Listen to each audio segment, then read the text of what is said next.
L'homme de Dieu, le pasteur Jean-Sylvain Akwala, a affirmé qu'il n'existe aucune citation du prophète Branham qui interdit aux sœurs de porter des mèches ou des perruques. Frère Cédric, c'est ce qu'il a dit. Oui, monsieur. Montrons que notre absolu, c'est le prophète Branham. Nous devons rester fidèles à ce qu'il a réellement enseigné sans ajouter des règles humaines. Mais le gars a posé misu qui pité linge koti bino na nzoto bozo linga siko ya bidyo pe bo mona na mona peso ka zo tambola ndenge na mona ka pe surtout ba robe ne kanga ka nzoto bo mona ke bana bondumba ke bana molimo na Sodome parce que il faut dire tanga mona ka mama pe na tande pe la matière eza awa malgré la taki biloko dralala parce que dio katanga mona ka mama tali boy malgré la taki biloko wana siko lelo bolimbo longo la biloko wana siko botika siko nini botika siko nini.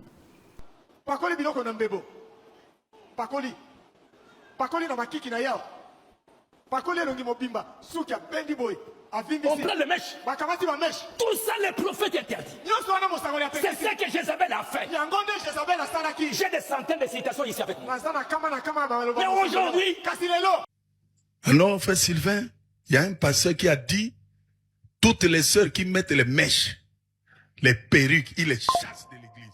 Bon, j'en profite, hein, vous qui nous suivez sur Internet. Si on vous chasse là-bas à cause des mèches et des perruques, venez ici. Zabulon a besoin de vous.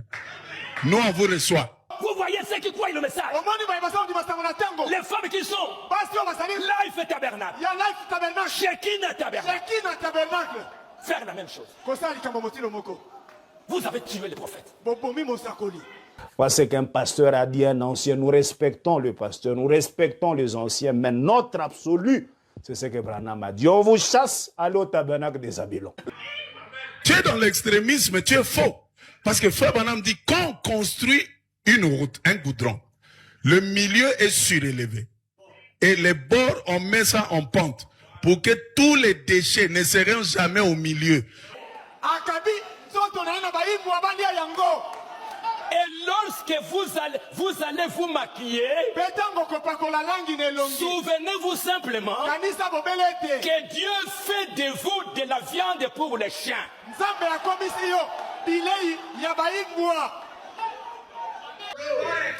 Quand tu viens, aux autres doigts, ma casse, il y a bengana baser pour na batie perruque, pour na batie ces mèches. Kasi banda on a nous bengana frère Branham. Oyo Branham a lobby. A lobby eloko. Citation frère Branham a lobby te que tokanga suki ya ba mèche te a pekisi na liloba direct ya ba mèche te.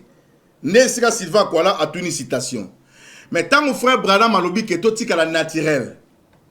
Et lui kolobanini. Ce qui est naturel et ça les loko ba bakisité. Donc à ça quand on place au makambo makomi lobby. Pakoli biloko na mbebo. Pakoli na makiki na yao.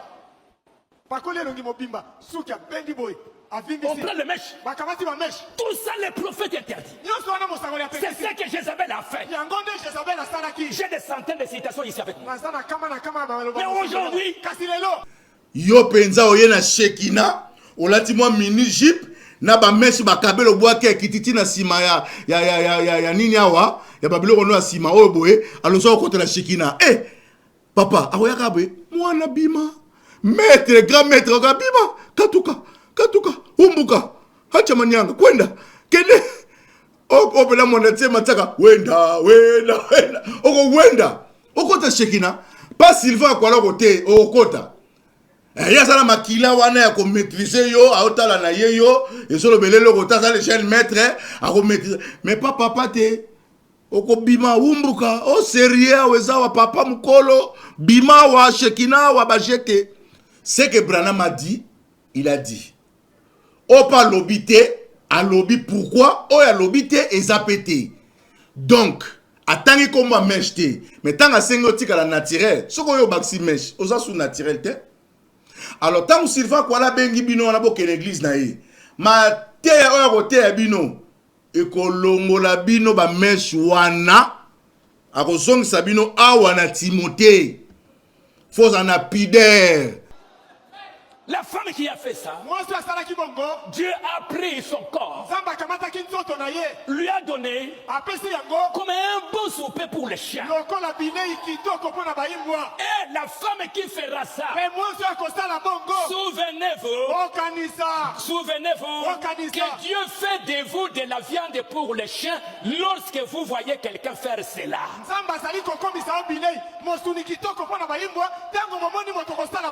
J'aimerais que les 7000 disent Amen. Alors, ce que je dis, pasteur, moi qui loue la, biloko toke nango besoin même sur ma kolula sikoyo.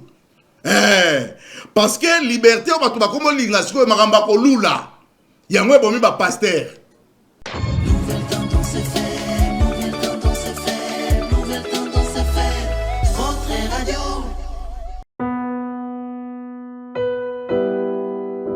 Bien-aimés dans le Seigneur, shalom. À vous qui ont un grand cœur. Bino bao mitema nzamba pesa bino mitema malamu. Mitema kosunga. Fondation Alendele na orphelinat Christ Rédempteur bana posa na bino.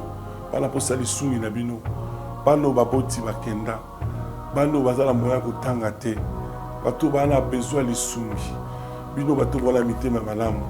To na posa ya lisungi na bino na orphelinat Christ Rédempteur, la Katia Fondation Alendele. Kanise loko. Eza yondolo bakie, ozanzambe ya bana bitike, yo mokolo bakie, osungaka basi bakufela mibali, pona nini pasi ya boye o nzambe. Ils ont besoin de vous, de votre pain, de votre bouteille d'eau, de votre soutien. Et ça serait une bénédiction pour vous. Pour votre famille. Que Dieu vous bénisse. Merci Balania Nouvelle Tendance. Merci encore une fois chez vous dans vos maisons. Épiscope un beau rendez-vous. Grande Kita. Rendez-vous na Kitata. Les grands Wazalen nous dit message. Naza Koseka.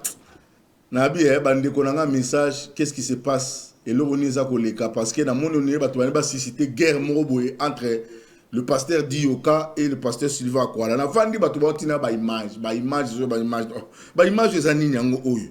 Oh non, tala yo moko batuna yo boye na boye ozomona te awa na minute oyo Sylvain Akwala abwaki vidéo alobi ke batu nyonso bataka ba plante. Batu nyonso bakanga ba messe soko ba bengani bango na Shekina bakene na église na Brazzaville. Donc vraiment porte ça ouvert makamwana et bien côté et ça dans bible té ça dans ka masapo ya batu bango balobaka parce que frère Branham ateya ya ngoté. Ah bon? Na tuni bande konanga. Et là on est dans bozo lukaka siko. Bokomi ko so ba prédication parce que moi je crois que le pasteur dit yoka message yo ya ba beauté o ya teya ngo banda kala. Ateya ngo kala. Kala vraiment. Mais na moni siko beaucoup de choses sur ma vidéo c'est comme si bonimbo mema guerre mo boy papa Dioka c'est notre papa hein ça papa donc il y a s'attend to papa le papa donc un docteur de la parole Sylvain Akwala azaya na biso wana grand frère donc pas ya Dioka azamwana boluka te bo bundisa papa na mwana ekusimba te wana papa mukolo mukolo ya ba jeté talo ba mukolo ba jeté na exabino ba pasteur Dioka baza ba tulokola baza lokwa ba les 4 êtres vivants baza na kata trône bazo kengela trône parce que l'organisation ma manzambe salaka po bino bo mo ma manzambe mo lokola ya msu boye mo muninga na yo master te ba tumsu tolo ba na ba vérité ba camarade hein tolo ba na ba vérité wana ba to betan to benga ba ancien ça le ancien ça mutoa pour ton ba langage na biso pour ba église de référence na ba buzo ba trop na ba koko spirituel ba comment ba koko ba bébé ba nani et comment makambo moi trop compliqué alors le message à frère Branham a simplifié ba makambo belé ya ba no benga frère Branham mais prophète ya collègue ba prophète non sur temps au parce que ça qui prophète majeur mais ba benga frère Branham. Donc, à simplifier qui makambu, comme Jésus-Christ lui-même, il était Dieu, mais il a mis ça dans moutou, il a mis pamba, mais il était Dieu. À quoi ça la nion sur quoi ça la. Donc, jour moi quoi aussi les carabins. Bah, je vois quand il a bolé en auto que les sili to sambwe. Nous tout autre sili mais avant de kaka mimi ba kenaye ba betie ba osale pena ba ventir ba osakana ye ba betie ba sale ba makamna bango boloko ezaki scénario na tisilaki. Alors pour moi le pasteur Dioka pasteur Duc la bengaka vraiment la bengaka le docteur donc aza mutumuru blague te soka zo loba bosala très attention parce que azo kundulande doctrine yango to bengaka papa wana kelele pena donc maître ko sakanate donc kelele pena donc mutu pena donc ba suka pembe pena to diembe la pena donc soko meki donc wana penza kelele pena ko sakanate donc grand coucou sa maître de maître oh mutu mazo tunanga bosiko yesko lobisiko siko papa Dioka azan kelele aza maître de maître aza maître pendant kelele siko bon siko nani Sylvain Kwala sanani Sylvain Kwala aza le jeune maître et pas un maître mais aza le jeune maître oui ba blo mo za okena dojo mo boye ozo sera ba elo mukolo mo bo bunda na ye on va bimiselo ka jeune mo boye yozo oh nani nzoka aza maître Sylvain Kwala le jeune maître bana poto ba bien mo pachito Maître Bogar, moi la mouké, oya kaboko beta maloko ampuku. Sylvain Kwala, Bikolo yo mise à jour et respecté, toujours respecté mise à jour. Donc Sylvain Kwala a le jeune maître. Le jeune maître Sylvain Kwala. So ah zabe la gaye. Parce que bon, au PC bango sigo bongo il faut codiciel la zanani. Ah, il faut codiciel. Mais beta masola il faut codiciel sous ça. Pour le lingatela taka comme il faut codiciel. So tanga ye mutuna ye. Abe makaye lola kaka boye. Atinda kaya kenda. Il faut codiciel déjà boyebi que c'est le boyka.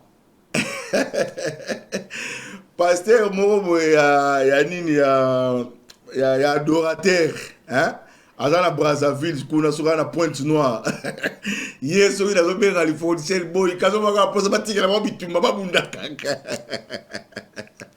les boy ka di message li fondiciel ba beta ka été makubungu tala film boy ko mo ba beta été mu congolais ko la babelete boy ka ba ngwana ba maître donc on tangelo ka bango comprendre que déjà bangwana do mabeza makasi. Alors babengi ngai na sija sika ke tolanda ki onengo lobela ki makamba bale vraiment au limbola ki malamu kolaksa pasteur Dioka oyatea qui c'était les écritures et le pasteur Dioka prêche Branham c'est bien parce que c'est l'absolu ce frère Branham parce que quand il faut dire bien absolu ba comme absolu oh mais Nathan Abisso c'est lui l'absolu. Mais c'est un prophète. Dis non, to limbola ni ngango boy. Boko la pété. Biso za ba aigle na message ba za ba aigle. Yo so za soso kene ko ka matia ba soso. Osa mfunzi kene makamba mfunzi na ba pigeon kende kuna. Biso za ba aigle bo lembi so ero so o aso benge absolu ni az absolu. Az absolu. Taba ba Bible za absolu, c'est-à-dire quoi? Parmi ba Bible ndeza absolu. Parmi les livres plutôt, la Bible est absolue. Et parmi les prophètes, le dernier prophète c'est William Marion Branham. C'est l'absolu Nathan Otosanango. Otsa Tembisko Ponani. Oelanganan. Oelangaskonan. C'est lui le dernier. Il y a un autre absolu. Alors, débat Oyo, ba soulevé, ba tindi ba vidéo, likamba ba mèche. Likamba ba mèche, Télémi, Dioka.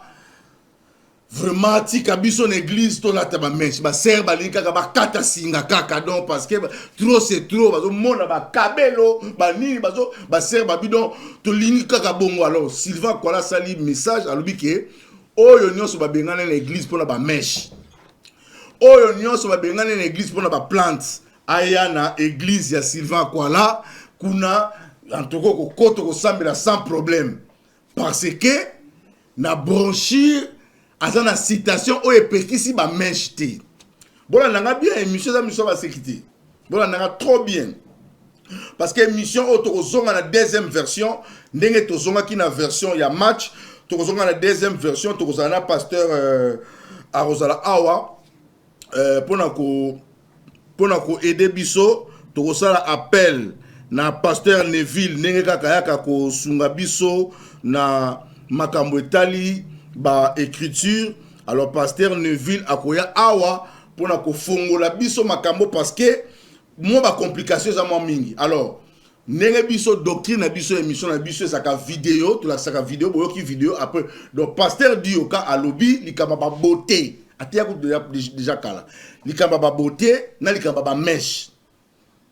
Alors to ke pa pasteur Sylvain Akwala le jeune maître on a pese mbote bisika zola nanga alobi ke soki ba bengana yo kuna yaka il pas na place ezali parce que à mon citation te alors pona ba te côté lokola babi ah mikolo Sylvain Akwala zoyaka kubuka vie trop banini te na ebisa ki bino le pasteur Dioka adali lokola ba 4 êtres vivants bana ko défendre kaka trône donc bango ba ba to doctrine banganga mibeko bazana pona mibeko ce qui te recote, appelle mon appel à mon takoti, pena souki peut batiki par les cani, à su faveur, grâce présidentielle, à l'écani.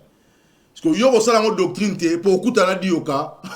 Alors bon la vidéo nini balobi na ba vidéo après na dodinguba. Alors frère Sylvain, il y a un pasteur qui a dit toutes les sœurs qui mettent les mèches, les perruques, il les chasse de l'église. Bon, j'en profite à vous qui nous suivez sur Internet. Si on vous chasse là-bas à cause des mèches et des perruques, venez ici. Zabula a besoin de vous. Nous, on vous reçoit. Je vous reçois au nom du Seigneur Jésus-Christ. Non. Et quel argument il donne? Non, on les chasse parce que Jésus avait pris le fouet. Il avait chassé les gens qui étaient en train de vendre dans le temple. Je dis, bon, vous voyez, nous-mêmes, nous les musiciens, on a une perception un peu mieux de la parole. Jésus a chassé les gens du temple parce que c'était contraire à la parole et c'était écrit. La maison de Dieu, ce n'est pas une maison de commerce. C'est une maison de prière, d'adoration. Les gens commencent à vendre dans l'église. Jésus a cité la parole, il les a chassés. Non, frère Branham a dit, vous avez vu là où frère Branham a chassé les gens qui avaient des mèches. Tu as eu ça où?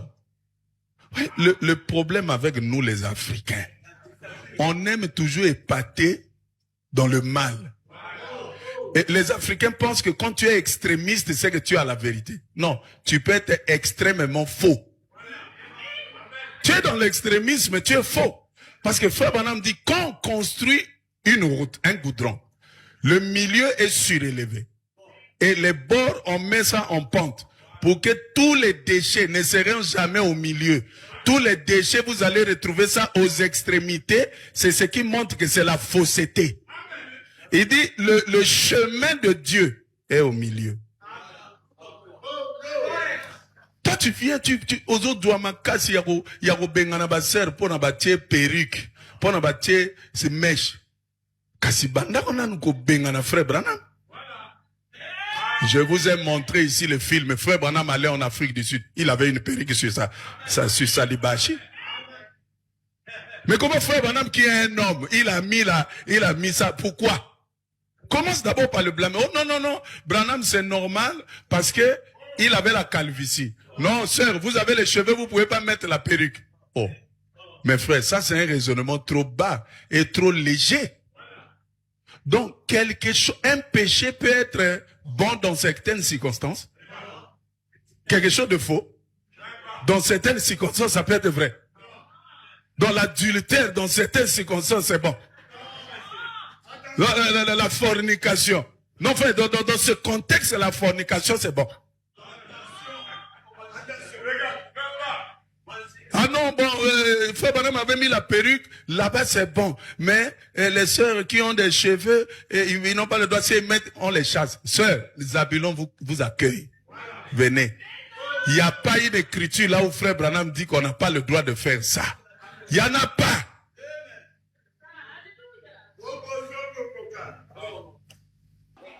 Dieu n'a pas besoin de vos phares. Dieu a besoin de votre cœur. C'est votre cœur que Dieu cherche. C'est pourquoi la vraie beauté d'une femme, ce n'est pas l'extérieur, c'est le cœur. Et une vraie femme ne va pas embellir sa tête, ses yeux, parce que te. Vous ne mettez pas ça pour rencontrer Dieu. Ozali kosala yango te pona okuta na Nzambe. Vous ne le faites pas pour prier Dieu. Ozali kosala yango te pona obondela Nzambe. Vous le faites pour que quand vous allez sortir Wete tango kobima. à la fenêtre, Alininisa. qu'il y ait Jean là-bas, tu es belle. Jean zala wana lobosa kitoko. L'autre là, tu es jolie. Mosusu wana ozali kitoko. L'autre là, tu es Oh jolie. kuna ozali na C'est bonzenga. pour séduire. Ezali pona kopengwisa. Et vous, frère Branham, il continue. Mais comme Il continue. Branham, Et vous le faites Ozali kosala. pour vous présenter devant les hommes. Wete boya libosa mibali. Et la femme qui fait cela, Pe mwaso azali kosala bongo. Dieu l'a donné en pâture au chat. Nzambe apesi ye lokola bine ya bayimbwa. Akabi nzoto na ye na bayimbwa. Répétez. Akabi nzoto na ye na bayimbwa balia yango.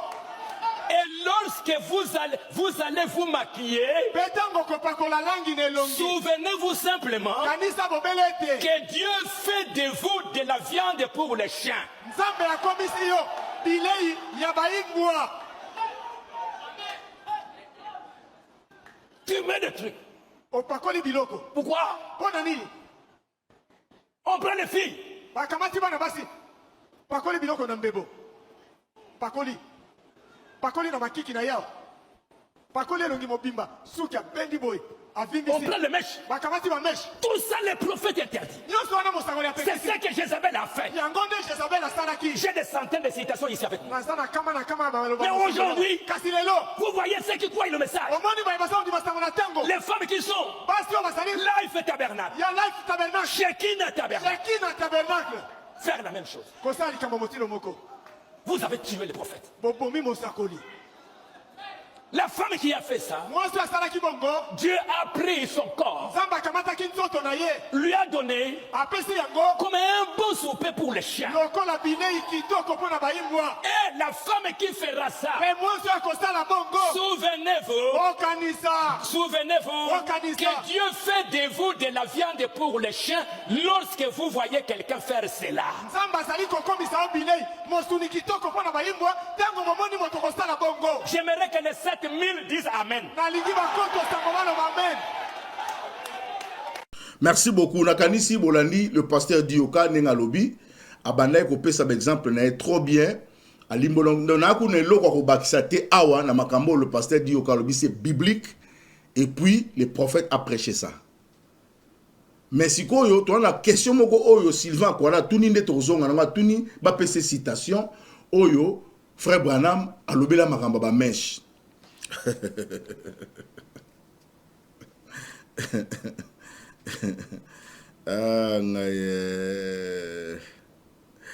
Bon, le pasteur Dioka a fandi la doctrine na moboko. Keba, soso kamatea na fait attention parce que à la doctrine c'est la parole parce que lui-même frère Branham a prêché que frère Branham a dit que la Bible est l'absolu.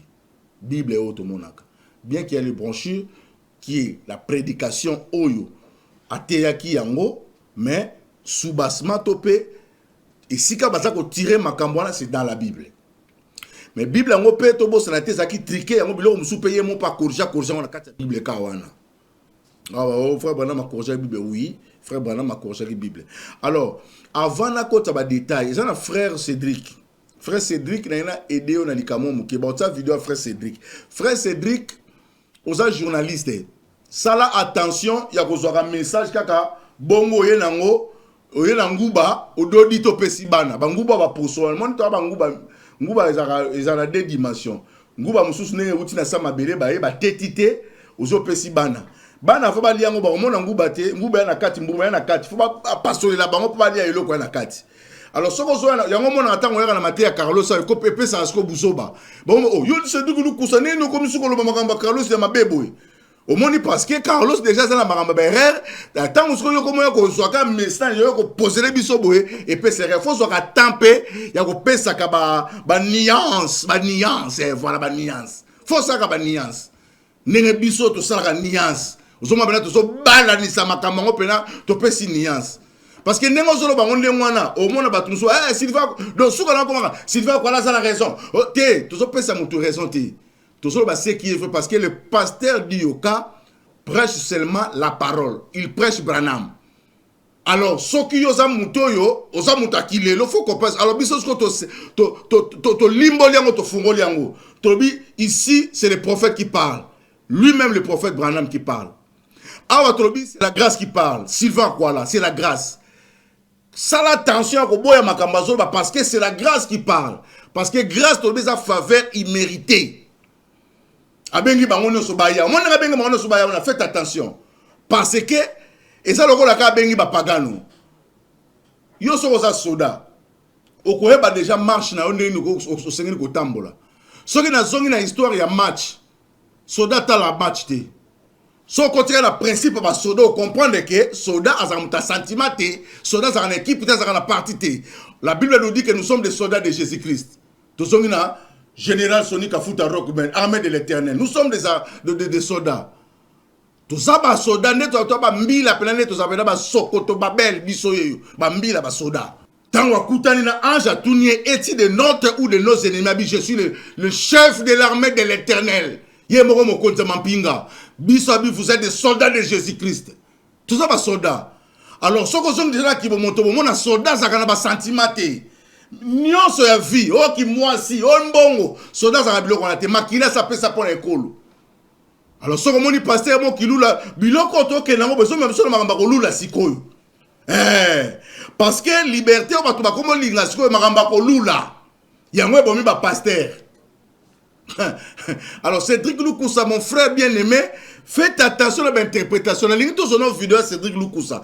Toi qui est lobby, il y a ça nuance te. Azuka makamba Sylvain Kwala a déposé. Mais grâce à Bisson nouvelle tendance, to yaka ko pèse Sabino le pour et le contre. Pour to lambe la bino ngo pena tsakamadeso. Bolia yango bien. To suis Cédric Lukusa bon to zongi. Sœurs qui portent de mèches et de perruques.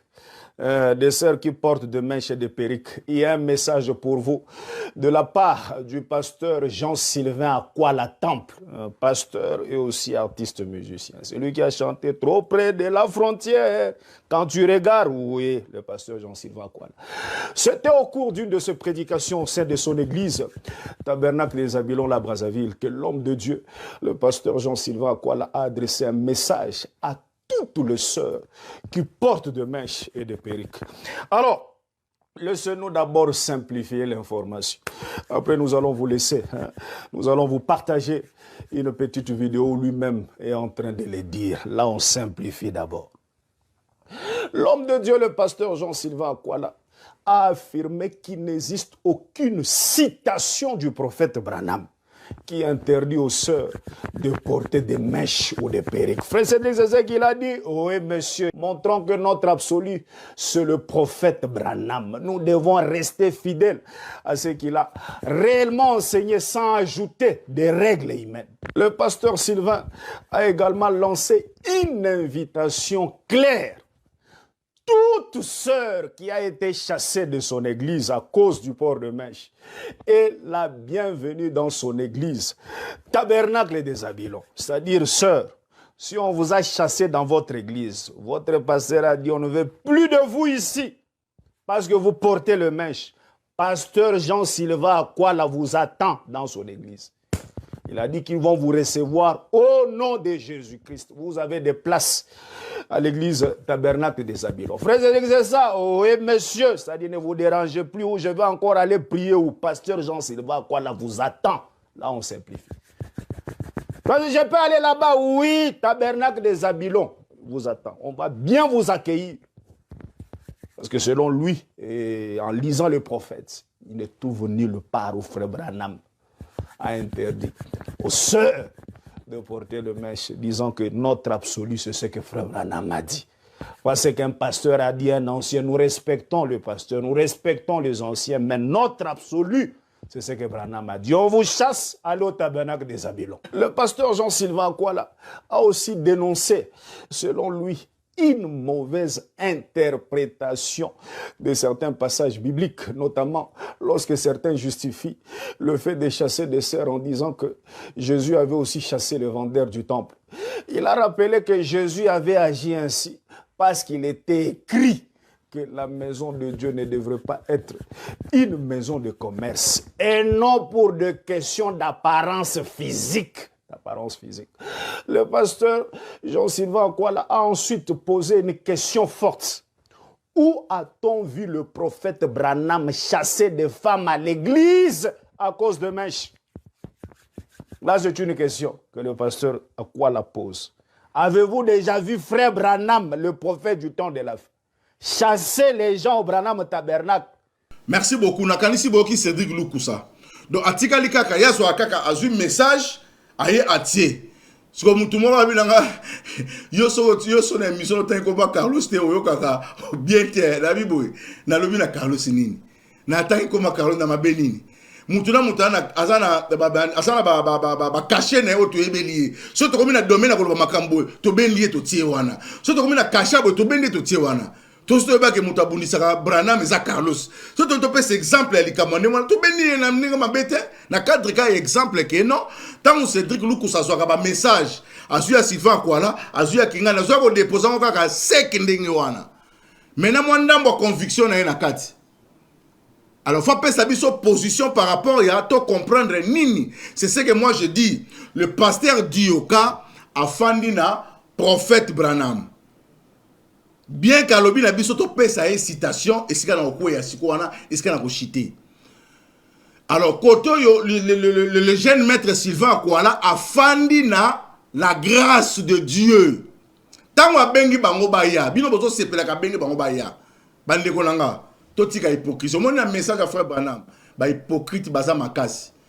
Yango moni bato bele bakanga ba posa nzoto na bango me bazo bomba ngo mukolo bako fongoleka na singa boye azo kima lokola mbwa oyo basaka moni ba mbwa ne basaka wana basaka ba tamoko ya couplage na bango hein faut basangana alors ce que bato ba bokola ba nyama ba ebi ke bon mbwa o déjà do photo lukele mobali to yela ye bon soki moi ça nengwana mobali nengwana ba kutene ba fongola ba ngona singa me ezaka luyanga esengo makasi po makambu oyo na oti ko pesa exemple awa c'est la Bible qui nous dit ça. Donc so bon dit yoka teikeba asa maître de maître kelele atanga Branham atanga Bible ayebe loko azoloba. Alors Sylvain Akwala loko abengi pe bino boya bokeba a touché grâce parce que tu reçois verset à Timothée. Je crois Timothée, 1 Timothée chapitre 3, 3 à 4. La Bible nous dit ceci. Bon, parce que la Bible c'est l'absolu.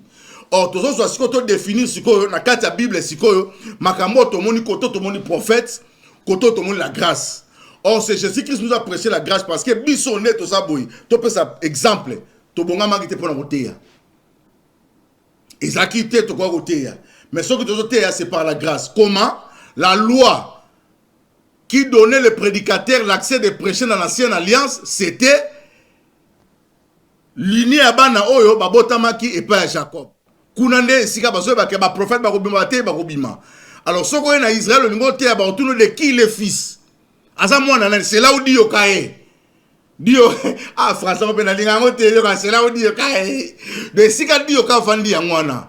De qui les filles so yeli bosa di yo kapotea tala alobeli makama mwana na ye lelo longoli biso soni na message to monaki rigini etikali pa mwana batutu baganye boyete pona nini boye to ebela ki message boyete to bande ko kasapera di yo kalo kasapela mwana ne le jeune maître Obed c'est ka kotika ka Obed mais on te paie sa message pour Obed église était babi oh papa oh to yeba ki aza muta doctrine Aza muta moko confio on ça va jeter au sentiment Obed maman na prédicateur à terre en anglais grand maître le jeune maître mais papa le était yote vanda wana kene muna free ici no ba anglais kuna gete ya kuna yo awati mwana ne moko hein mais biso koto ba préparate o baba bimo ya muyidi ka boye bate otaka kutu ekoti nini o Nini bon temps matin banisgo ay eloko ezate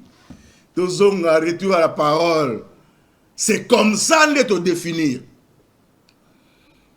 donc bampaka basale ko veiller na ba écriture baso ko veiller na c'est le pasteur Dioka c'est lui il veille sur les prophètes et il veille sur la Bible. Alors tout temps la Bible babi na biso na mokanda ya 1 Timothée Babi, je veux aussi que les femmes vêtues d'une manière décente avec pudeur, modestie, ne séparant ni de tresses, ni d'or, ni de perles, ni d'habits somptueux.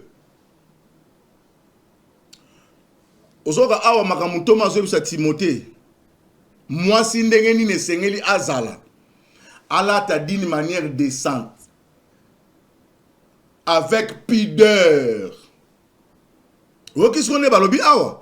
Est-ce que la Bible est-ce qu'on absolue? Totangi prophète, tozongi na Bible. Alors on ressent que ça vient na prophète. Awa est-ce que totanga na Bible neni balobi moi c'est sengeli azala. Et ça ne bela batu na message wana. Tala, ba sœur, bokanisaka te ke ndenge bolata ka wana ba rip ya rala la matrala la lokola boza ba zoba tope bobo ba musu ba kasoka ba bomba kitoko na bango te ba ko sabino bo bomba kitoko te. Bo bomba ka kitoko te eloko nyonso zakana elamba na ngwe lataka. Miliki ezakana linzanza na ba latango. Soki zaki bongo te mi ba papa na biso ba grand prédicateur tout ça on be ba bala ba maman ba bala wana te. Parce que il faut dire que mon maman pena tali pela matière ça ah malgré la tangi biloko zralala ay bi bon ça na katia ya mine d'or ça awa hein parce que dio katanga monaka maman tali boy malgré la tangi biloko wana siko lelo bolimbo longo la biloko wana siko botika siko nini boy bisanga siko ababi avec pidère soki siko bokomi kolanda makambu o siko que non to kota sko na ngolu siko to pratiquer ngolu parce que likamuto ba likamba pratique bolingo pratiquer ngolu d'une manière il y a désordre. Pourquoi toloba ki biso ba Kristo nyonso o ezaki lokola mobeko pekisa ki biso Kristo ayaki ko mata likola mobeko mais atiki biso to sela na kati ya lilobe vanli mais to sela kati na biso pe kati na biso na zakuna le Saint-Esprit. On se convainc que personne n'a makamni tonto sala parce que ce qu'on bimi na makambo déjà keba okolata bilata lata déjà okosala bisala sala déjà oh bandeko nanga bana basi ya message na kasi bola nanga siko no sabino bomi kanisa te ndenge botikala naturel bozaka kitoko te bobi makamabe bako sabino te bozaka kitoko yo wapi parce que ezali image to songa na Bible image ya bana Israël bazaki ndenge moko te na Égypte. Égypte to kuna zaki na crayon na mascarade ba biloko pasteur dio ka otoloba Égypte ti so ki to côté menos ko na prêche sikoyo parce que d'une manière de la grâce ndenge Sylvain Kola tei et ko le kana na 1 2 3 prenons l'exemple là faut nous parenthèse avant zonga mamba ya ba beauté oyebi ke alobaki na apôtre Paul plutôt oyebi ke apôtre Paul ayebisaki Timothée na maladie azobela ya estomac un peu de vin pour l'estomac na ye. Mais yo quoi conseille la biso doctrine te un peu de vin pour yo zobe l'estomac. Quoi conseille la biso un peu de vin te pour zobe l'estomac. Yo zobe la vin na moli monini. Alobi ebele baza ko kene ko sala sainte scène mais bazo sala ngona ndenge ya solo te ya malamu sainte scène. Bazo kene ko mélangé pour balangwa intention pensée ou une église moli mo séduction ça existe. Basuki wana botsaka wana et ça déjà ba ajoute. Alors pendant que on a un message à frère Branham yo kanem Sabino Sylvain Koala, l'année loko très bien. Oyo Branham a lobby loko. Oyo Branham a lobby pété, a lobby loko. Pourquoi? Parce que dans la citation frère Branham a lobby te que tokanga suki yaba meshte a pekisi na liloba direct yaba meshte. Nesika Sylvain Koala a une citation. Mais tant mon frère Branham a lobby que totika la naturel. Eli kolobanini. Ce qui est naturel et ça n'est pas bâtissité. Donc à ça qu'on place makambo makomi lobby. Tant à bio tika na écoute des dangers au kata suki. Tant à lobby déjà ndenge wana. To ajouter te to tika la naturel ndenge nzamba sala kibiso. Donc soko ye na mèche, batangi plante te batangi mèche. Ah non frère Branham pas tangi plante. Bon.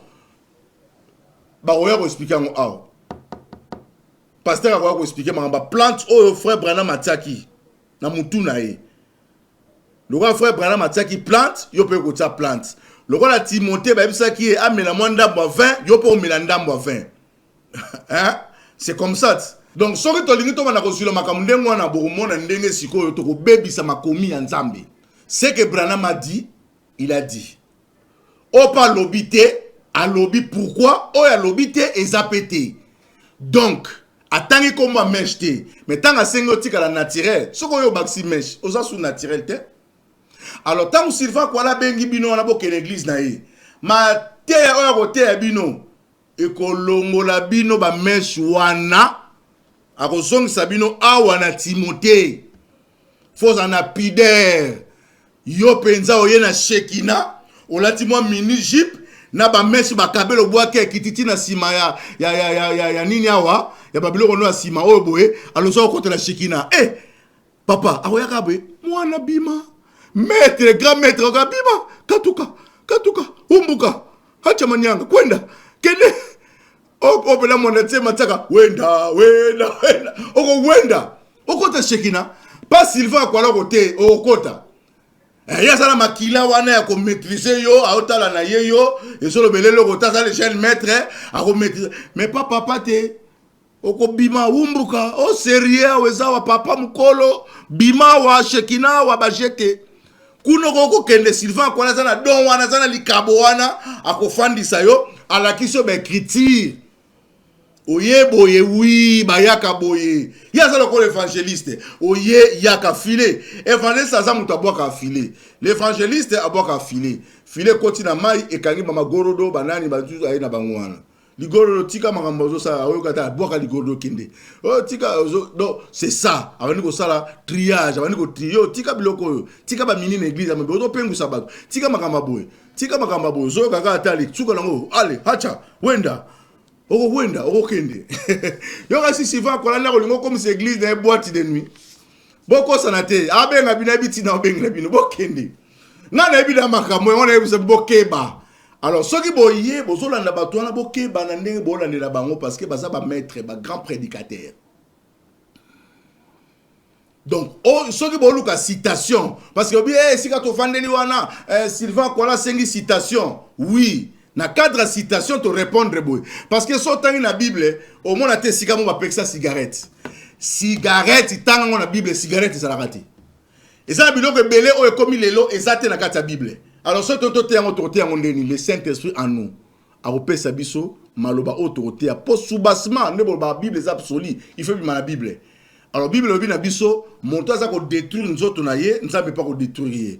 Or, cigarette, commis fumer est préjudiciable à la santé. Donc, si tu détruis ta santé, aux autres péchés. C'est ça, il dit les soumous. Mais quand c'est la tête, comme maintenant, cigarette, si tu as mis la carte, exaté, au banda Genèse, ti Apocalypse. Oye, non ngana na bongo la mutema bosoko na lingina mona esika nini ba komi ke Yesu aza Nzambe okoluka banda Genèse ti Apocalypse o mona ngote. Mais ceux qui moli mon santo à côté lui robake tu es le Messie, le Christ aux Nzambe. Parce que ezali cher te mutekolobisa yo, ezali Nzambe yemoko a repeso grâce wana. Alors faites attention, koto doctrine evandi, koto la grâce.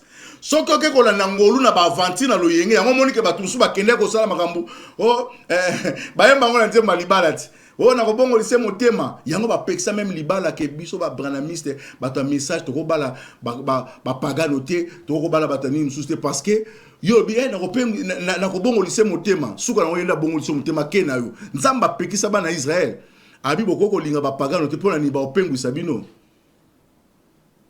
Salomon beaucoup mis sa grand prêtre bota la souka na souka neni.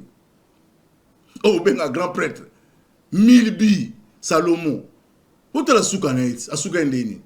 Nzamba mukolo ayi makamba peksa biso. Tamba ba ke mwasi aya asala bota sala naturel ba ayi makamba oloba. Yo ki Sylvain quoi là au tombolier sepelier zo minita wana kene l'église Sylvain quoi là taba met taba kabelo boaka. À côté ya oli lobo longola kabelo wana okokoma kaka lokola ba bien aimé di ba robe na biso ba sere na biso ya kitoko wapi comme mikolo ba to akuya ba benga ba modéliste ba sere so ba robe moko peno tali pena o tali bien aimé peno bige ça va.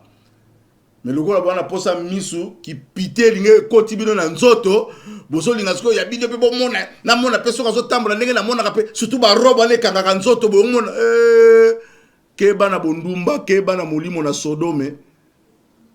Parce que moi so ba comparer na Jézabel. Alors na peso dernière parenthèse na ba na opesa yo. il y a Égypte na Israël. Israël bazaki naturel. Non sous ça awa. Israël bazaki naturel. Mais tant que en Égypte, beaucoup mon histoire il y a Joseph. Joseph bande connaît ba tekaki. Tant ba teki a en Égypte a comme mokondi. Mais tant bande connaît ba yaki. Ye ayeba ke wana bande konanga. Pona nini elateli na bango lulenge na bango bazalaki. Mais bande kona ye bayeba ki était pona nini mascara. Mascara baka kitoko na ya maska batie crayon abakatie kovos ba pesi ba changer na combo balatie kotimo bazo sona Joseph mais bazo batie que c'est leur frère. Pourquoi? Parce que balatia ki biloko mususu biloko wana bozola tezo bo ma identité na bino nzamba yebi pourquoi alingaki to za la naturel parce que Christ lui-même tango ayaki boyebaki asaki eloko mo ya mano abeta naika na mutu oh akanga suki boy asala garantie il était naturel. Tous là-bas imitateur il y a Christ et tous là-bas imitateur il y a frère Branham qui y a même mibino basi parce que moi ça dans la carte mobile moi ça dans la carte mobile nakanisi bolaninga trop bien na fongo libino masolo ndenge zali oa mato ya koyoka yoka message ya ngwana frère Branham.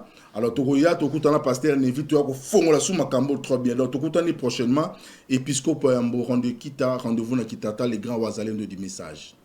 Merci Banakin, bana monde entier.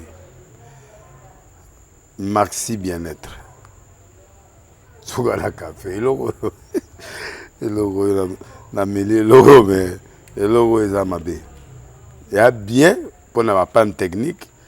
Mais ko sale la on ndenge mabete sale la ngo pona mama ba célibataire to lingi bino ate so maka boma mokolo bala pourtant mzo ba produire ngo sute merci bien-être yango yo lukango benga ndeko nanga alendele ye mutu ayebi esika ko fournir yo autant que tu veux $35 ezebele na kati sobo melika moko de jour bien be hémorroïdes banini tout ça bilialia vanda musala banini et réparer au système ya break et réparer au pe fonctionnement ya break de break donc et pe son fonctionnement ya bien to comme ba congolais toujours gagner ba match on va défaite pas technique en plein match c'est pas bon zongela eloko ngana c'est éviter de dire surtout ba pasteur boningo mela boyawa bobenga bena alendele na numéro na ye pour bobenga pour bozoloko c'est important traitement poison anti-poison yango yo ne ba mususu meli yango avant kende obima o melango ça des jours ata bateli loko moi cuire mon corps c'est bon oyo pe anti-poison donc soko ata ezana kati elongolango alendele mikolo somme nabité mindele yango ba pese biloko ba udia po biloko yango bendeza ya solo mikolo bachaka poison à toi famille te à tous problème na mututé jalousie car do ba produit yango ya anti-poison oyo pe anti-poison donc benga alendele à partir na ye ayibindeni oya ozwango nzambe na ngapa mbola bino mi batela mboke komi biete bato bakomi na jalousie oyo tozo comprendre de souté bana mike bazo kufa mikolo bazo kufa ba otiana bana bébé ba poison donc toujours zala nanti na ndenga na nga na ndako c'est bon. Que Dieu vous bénisse.